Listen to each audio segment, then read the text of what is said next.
What do most Fortune 500 executives have in common? They learned important lessons on the fields and courts of their high school and collegiate sports teams. This is true for both men and women. Ernst & Young found that a whopping 94% of women holding a C-suite position played sports. Their wins and losses shaped their habits and who they would become. Join me on my journey to sit with some of the brightest executives in the world as we discuss how sports shape their professional trajectory. In partnership with Chief Executive Magazine, the voice of America's CEO community, I'm your host, Don Yeager, and this is Corporate Competitor Podcast. With me for today's episode is Phil Gallagher, CEO of Avnet, a Fortune 500 technology distributor and solutions partner. More than 1 million customers have come to Avnet to accelerate their product design and plug into Avnet's capabilities to optimize their own. 2022 is Phil's 40th year with the company, and his journey to the top included leadership in sales, marketing, and operations.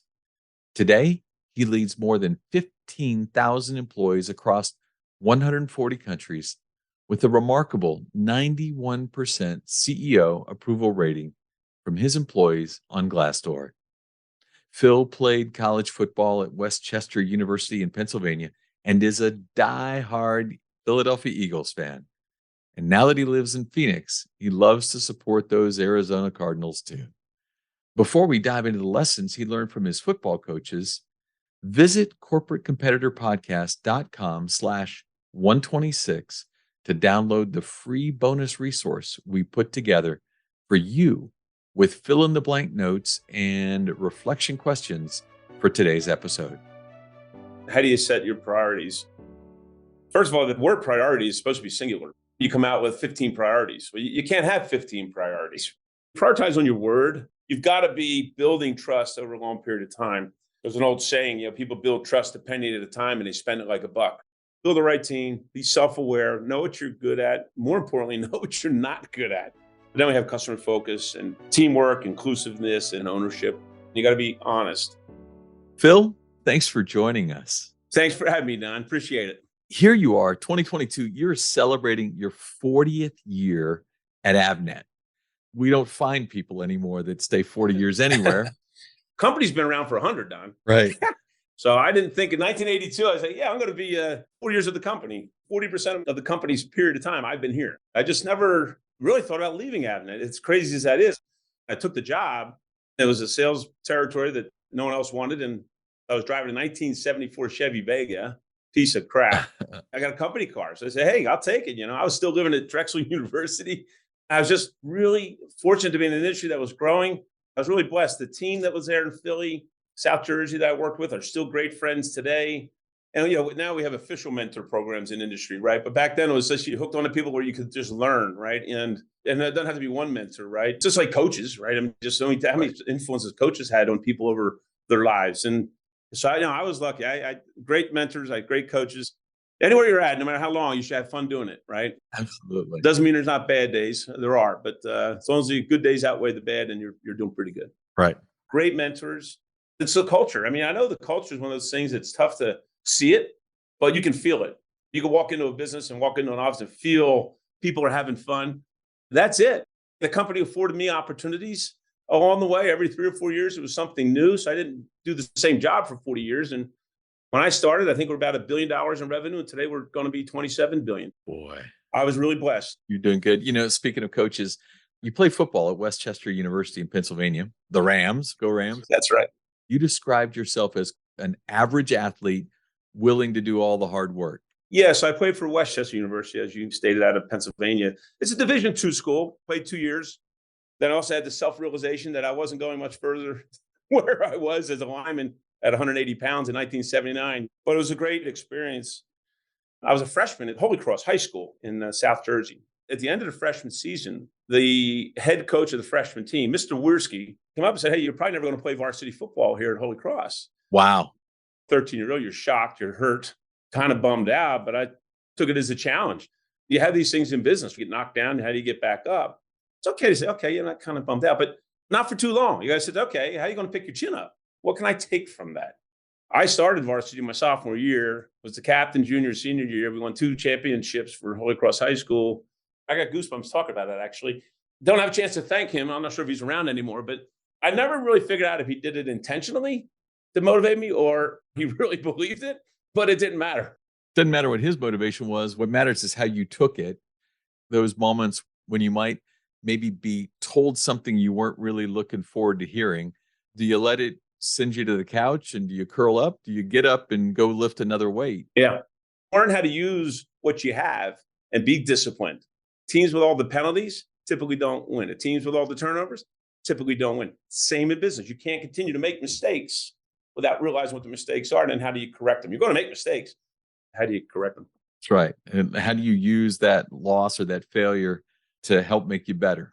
And you definitely learn more from failures than successes.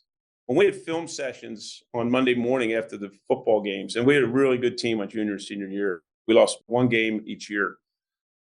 The easiest film session that we had, and our coach was tough, were the games that we lost. Because a lot of times when you lose, you recognize what didn't go right. Those film sessions were brutal. We used to pray for the bulb to blow out. A lot of people listening wouldn't know what a bulb is. We are dating ourselves. Is there a favorite failure that you have in your professional career? Something where you had it mapped and it didn't happen and you had to use that moment as a teaching moment for yourself? You make a lot of mistakes. That's just the way it is. But you got to make decisions. The mistakes you generally make, I think most executives would agree with me, is not dealing with tough situations quick enough. Sometimes you delay a decision too long, then it affects that team. And every time I've done it, the rest of the team says, hey, about time you dealt with whoever it is. Okay, great. I did leave for a very short period of time, called a sabbatical. I was running the business, wasn't going as well as we wanted it to. And the CEO and I just had an agreement to disagree. And I left Avnet on very good terms. There was no negativity. I was 30 some years with the company at the time. And I helped with the transition and they had a nice party for me. And off I went. I stayed in touch with the team. 1.5 years later, the company fell on some more difficult times and they asked me to come back. You just sometimes got to say, okay, what could I have done different? I didn't sulk. I'm fine. Never said a bad word about anybody. I would caution listeners, don't do that because it doesn't help. It doesn't fix anything. And then most people don't want to hear it anyway. Things come to an end sometimes, and there are right ways and wrong ways to have something come to a close, making sure that when it comes to an end, that you leave gracefully, that you leave with class, allows you to come back 1.5 years later. I took it as a great opportunity. I actually got to know my wife again, married 33 years, went on vacation without emails. And I coached high school football for a year here in Scottsdale, the freshman team, offensive and defensive line, up every morning with a whistle around my neck. Here we go, 5 o'clock. It was actually great. Then here I am back. Relationship building has been key to your success. You start off there in that job that nobody wanted, but at the end of the day, you built relationships that have lasted and that have played a role. As you think of the people who are listening to you here today, what relationship building advice would you give to those who might be in that first few years of their career where they need to learn how to build the kinds of bonds that pay dividends for you? Building relationships and trust and teamwork are all pretty basic terms. Everybody kind of knows what it means. Boy, it's easy to screw it up. Yep. I always focus on not the IQ, EQ, the emotional intelligence. Be self-aware. Don't be using the I word all the time. The we word works a lot better. And I'm sure people in the listening in are probably saying, yeah, well, I know that Mary or Joe or I. And nobody likes that. Attitude matters. And it's okay to have a bad day once in a while. We get that. We're all going to have those. But that's the one string you can control every day, your attitude. Are you positive or are you negative? When you ask people how they're doing, are you actually listening? Or is it all about you? And I say to people, I say, hey, you're in a branch of 50 people and you never get asked out to lunch by anybody. It may not be them. It might be you. Attitude matters. EQ. Ask for help. It's not a sign of weakness. It's a sign of strength. Be nice to people. It's free. Say thank you. Write thank you cards. Actually, Don, I didn't tell you how I got into the business. I was 21 and I was with a company. I hit a stumbling block with their president. I needed to find another job. And a guy by the name of Jim Lumley, he passed away 2 years ago, was in procurement. I did a lot of bids. He grabbed me and said, Gallagher, you got lunch today with Jack Green from Hamilton Avnet at the Temperance House in Newtown. And I said, well, what do they do? He says, don't worry about it. They're looking for a sales guy. You just go, 3 interviews later, I got the job with now Avnet 40 years later. I don't know why Jim did that, other than he maybe saw me around the building. I was always a hard worker, and I never forgot that. Okay. And every year at Christmas, the Lumley family got either a Candle Gold bouquet or Omaha steaks from myself and Lisa. You should never forget how you got where you are and who helped you get there. And going back to thank that person. That's right. That's so valuable. I'm sure you know Lou Holtz or know of Lou Holtz. Yep. I never met him, unfortunately. He was always my hero at Notre Dame, and when he won the national championship. He had a book called The Winning Spirit. And he just asked questions, hey, can I trust you? Do what's right, avoid what's wrong. I mean, he's very fundamental, but he talked about relationships, using a business as an example, that the people that worked at this company always said, look how nice the executives are. Look how happy they are. He says, they're not nice because they're there. They're there because they're nice. It's not that hard. As you progress in your career, be nice to people. Don't forget about where you came from and be appreciative. The day you lose that, I think the end is near, because people pick up on it very quickly. I have a poster on the refrigerator of our house for our 2 children, 10 things that don't require talent. Yeah. Being on time, saying thank you.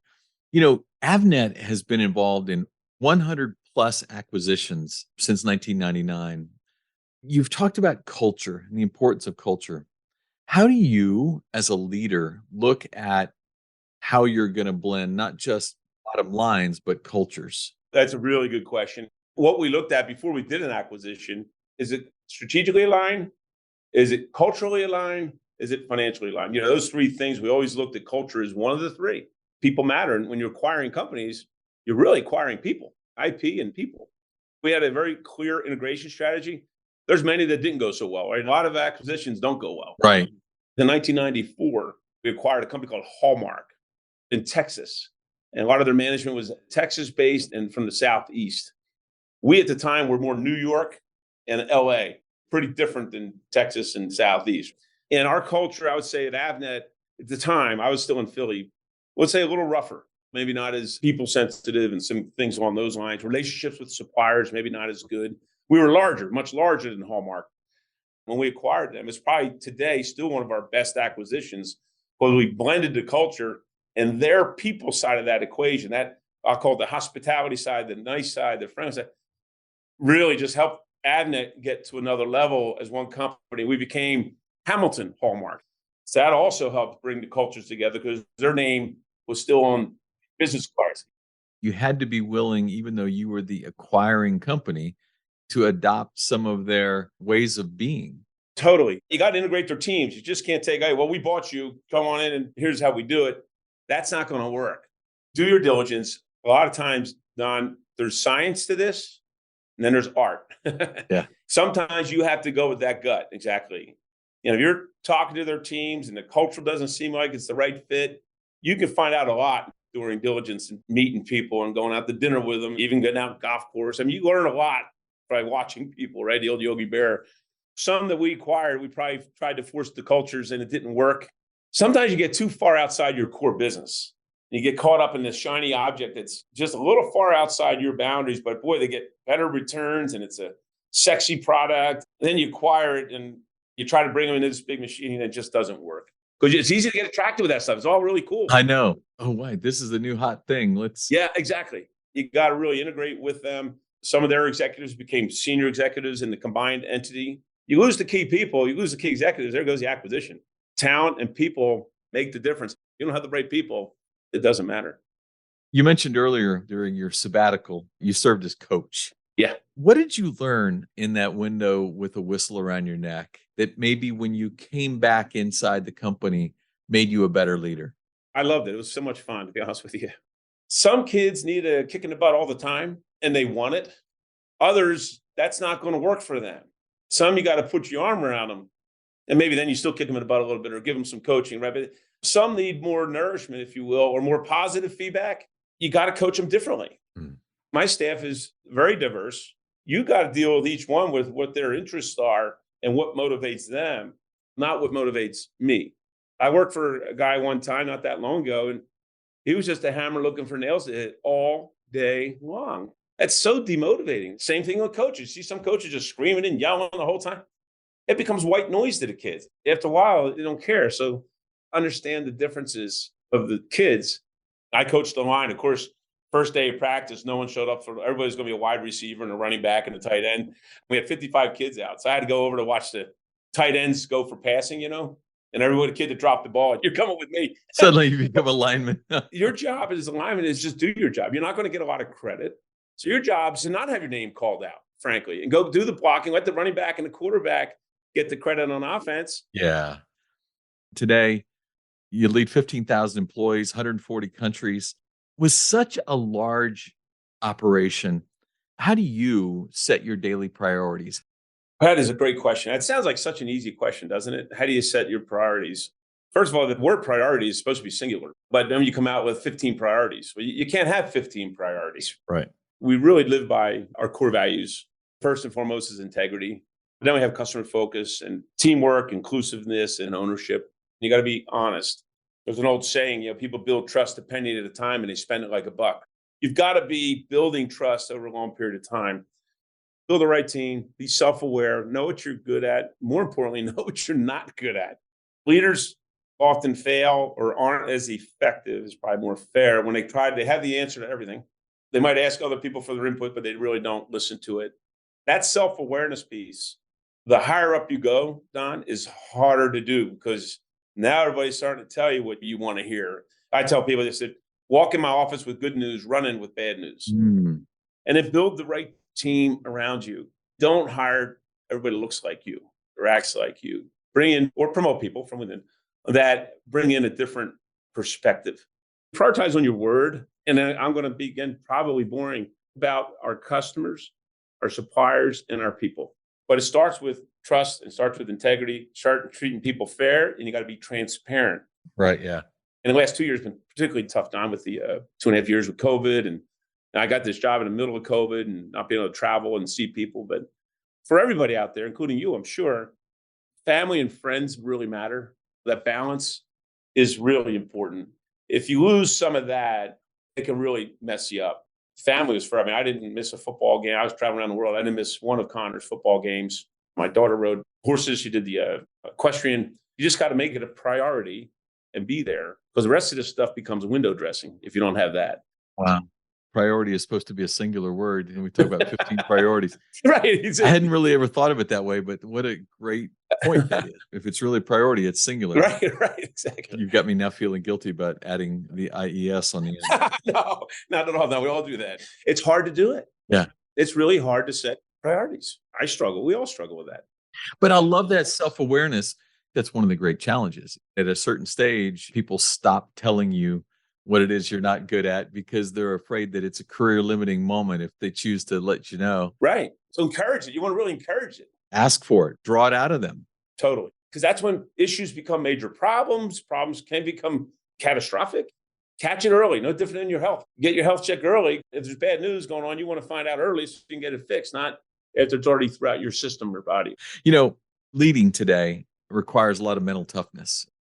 As you've experienced just in your leadership tenure, you have no idea some days what's coming next. What would be a way that you are trying to define the mental toughness of the people that you're adding to your inner circle? This has been a big topic, Don, particularly since COVID. Mental toughness can be misinterpreted as you got to be really tough and non-emotional, and it's not. It's actually, I would say, it's probably the opposite of that. If you don't share, you hold it all in, and that's terrible. That can be the worst thing ever. That's the worst. And then you explode. You got that pit in your stomach, and we all have been there. Terrible feeling. Talk it out. Get some help. If anyone in the last 2.5 years hasn't felt isolated, depressed, insecure, sad, then they're probably not human. A sign of mental toughness is having some of those emotions and asking others for help, or going out for a cup of coffee or a glass of wine or whatever to talk things through. Because nobody is that tough. I don't care who you are, you're not. Showing some of that emotion, it's okay. Raising a flag is a good thing. It's not a sign of weakness. It's the exact opposite.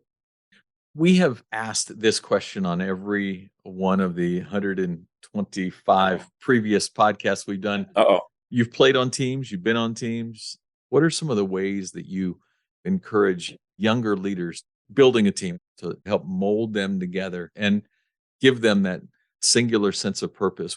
Well, really good question, because it does sound easy to, oh, you're a team. Oh, now you're a bunch of individuals trying to act like a team. Right. When I first was asked to take over this position, we had to build a new team. There wasn't much warning. Once we had, let's say 70% of the team had the big town halls globally, I set a slide up that said, here's what you can expect from me. 6 to 8 qualities. And here's my expectations from you. A lot of them were the same. Treat people with nice, high level integrity. One of them was, don't throw your teammates under the bus unless you're holding hands. Absolutely. And I still show it to the organization.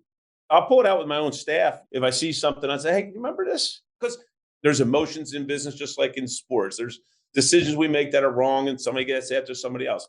That's all fine. What you don't want it to do is fester. Right. If you don't have that powerful conversation, then it just festers. And then you see that person's car in the parking lot when you come in the morning, you're in a bad mood before you even get out of the car. They can't have that.